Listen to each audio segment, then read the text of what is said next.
به نام خدا، هموطنان عزیزم، بینندگان محترم و ارجمند شبکه سه سیما، همراهان برنامه فوتبال برتر، سلام، عصرتون بخیر باشه. در خدمتتون هستیم با پخش زنده دیدار تیم‌های استقلال و پیکان، هفته چهارم رقابت‌های لیگ برتر، ورزشگاه شهدای شهر قدس.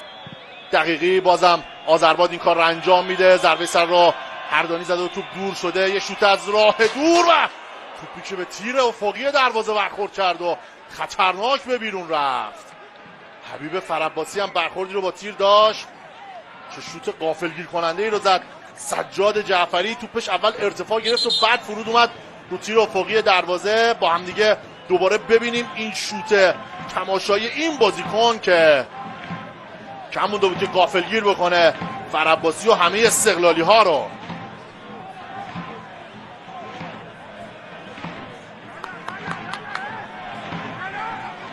فعلا به خاطر معصومیت فرعباسی که روی این صحنه برخوردی رو با تیر دروازه داشت و دچار آسیب دیدگی شده، بازی متوقف هست.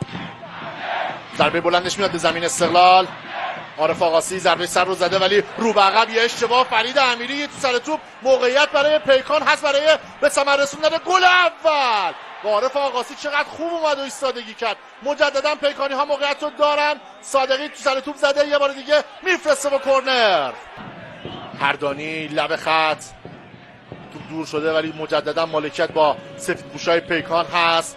یه سانتر به مقابل دروازه، خطرناک این توپو رو به بیرون، فرصت و گل برای پیکان. این پیکانه که بازی رو 1-0 میکنه و کسرا طاهری زننده گل اول این مسابقه است. این ارسال انجام شد.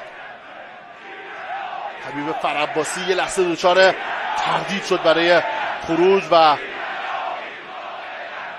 محسن آذرباد پاس رو به عقب داد و با بغل پای دقیق توپو تبدیل به گل کرد کسرا طاهری. فرعباسی، نازان، حدادی، مهران احمدی، منیر الحدادی. توم رفت کوشکی، پاس به اون نداد. یه پاس و تکلیک حالا باعث شد که منیر الحدادی نقشه بر زمین بشه. خود میلاد باقری برخورد هم سفت و سخت بود. خود داور میره تا صحنه رو مجددا مورد بازبینی قرار بده. فکر کنم برگرده رنگ کارت رو تغییر بده آقای حیدری، با توجه به چیزی که در تصویر دیدیم. بالای مچ پای منیر الحدادی رو زد میلاد باقری، اینجا کاملا مشخصه. آقای حیدری برگشته، رنگ کارت زرد رو کنسل میکنه با این کارت قرمز برای میلاد باقری. حالا پیکان 10 نفره میشه با اخراج مستقیم جلالی. این بار پشت توپ قرار گرفته.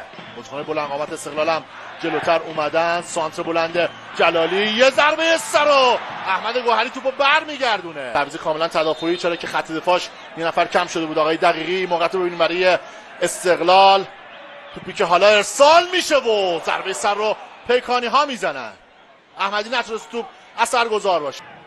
منطقه بازی رو عوض میکنه. خوبم این کارو کرد. جلالی به توپ رسیده، تک ضربه برای کوشکی. فرصت شوت زنی هم داره این بازیکن.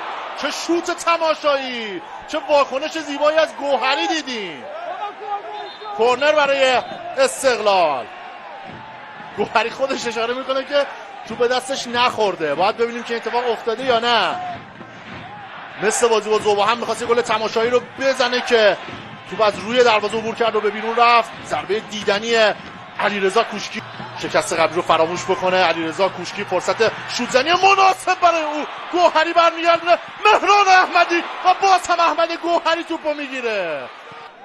این صحنه بارها و بارها ارزش دیدن رو داره. این شوت سنگین کوشکی بود و در ادامه هم از زاویه بسته ضربه رو زد مهران احمدی و باز هم گوهری مقاومت کرد. با عکس‌العمل‌های تماشایی خودش امنیت بزرگی رو به دروازه تیمش هدیه میکنه. احمد گوهری در اختیار داره، بلند فرستاد و گوهری توپو مشت میکنه. عارف آقاسی مسیرش رو تغییر میده. این بازیکن چه پاس خوبی برای نازون حالا میزنه. عارف آقاسی و بازم احمد گوهری. چه واکنش هایی، که عکس العمل‌هایی از گوهری داریم میبینیم و هر چه زدن به در بسته خوردن استقلالی ها. عارف آقاسی چقدر حرکتش خوب بود و این ضربه‌ای که زد و منیر الحدادی یه ارسال بلند به محوطه جریمه. یاسر آسانی حالا توپو در اختیار گرفته، موقعیت بعدی برای استقلال. آسانی حالا میزنه و بالاخره گل برای استقلال. یاسر آسانی دروازه رو باز میکنه و بازی 1-1 مساوی میشه. با هم ببینیم حرکتش خیلی خوب بود یاسر آسانی و ضربه‌ای که به زاویه مخالف زد این بار دیگه مغلوب شد. احمد گوهری و قفل دروازه پیکان بالاخره شکسته شد. بدون هیچ گونه غلط ورزی واقعا استقلال بعد از اینکه پیکان 10 نفره شد استحقاق رسیدن به گل رو داشت. حملات خیلی زیادی رو انجام داد. استقلالی که دوست داره با کسب 3 امتیاز این دیدار دل هوادارا رو شاد بکنه چه اشتباه مرگباری رو انجام داد عارف آقاسی و گل دوم برای پیکان. چیکار داره میکنه این عارف آقاسی؟ یه تنه همه چیزو به باد داد واقعا این مدافع گرون قیمت و گل دوم رو هم باز هم کسری طاهری میزنه. اینجا اشتباه بچگانه بزرگ و مرگبار عارف آقاسی و کسری طاهری نشون میده که چه مهاجم شیشتونگیه. خیلی خوب عبور کرده از سد حبیب فرعباسی و تونست گل دوم رو به ثمر برسونه. دوباره استقلال عقب افتاده و باز هم آزمون جدی پیش روی اونهاست. مهران احمدی، عارف آقاسی چه فصل سختی رو پیش روی خودش میبینه عارف آقاسی. منیر الحدادی یه پاس در اون برای علیرضا کوشکی، لب خط توپو تو جریان بازی حفظ کرده این بازیکن، رو به بیرون. جلالی سانتر کوتاه، مهران احمدی و این بار هم احمد گوهری هنرنمایی میکنه و آزادی میاره به راست جایی که صالح هردانی حضور داره. ارسال هردانی، ضربه سر از آزادی و گوهری یه بار دیگه مجبور به واکنش میشه و توپو دفع میکنه. کورنر برای استقلال. چه شوتایی میزنه این علیرضا کوشکی. صالح هردانی سانت تماشاییه و ضربه سر چشمی از بالای دروازه به بیرون میره. حالا صالح هردانی اضافه شده و صاحب توپ فرصت شوت زنی هم داره. این توپ تو چارچوب نبود از بالای دروازه دور میکنه خود سحرخیزان تو محوطه جریمه. حالا میزنه توپ از کنار دروازه به بیرون رفت. گودرزی سانترش انجام شد، توکلی برگردوند. روزبه چشمی توپو کنترل کرده، اعتقاد داشته که توپ دست یاره پیکان برخورد داشته و اینجا کاملا مشخصه. ممنونم از همکاران خوبم و تصویربرداران عزیزمون و حالا آقای حیدری میاد تا خودش برمیگرده و پنالتی به نفع استقلال اعلام شد.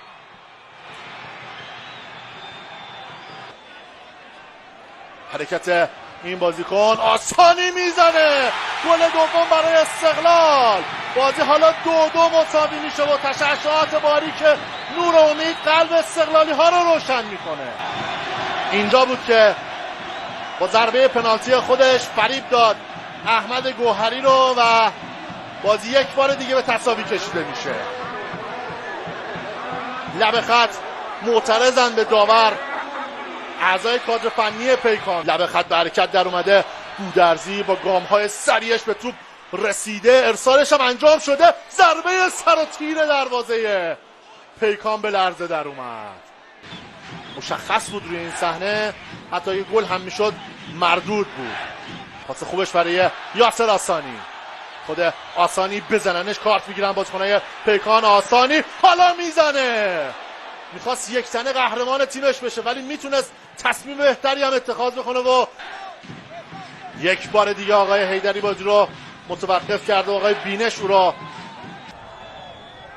رزاقینیا یه اشتباه بد رو مرتکب شد. رزاقینیا، کسری طاهری تو سر توپش و خود رزاقینیا میاد و جبران میکنه. اندونگ و این هم سوت پایان مسابقه، تساوی 2-2 تیم‌های پیکان و استقلال.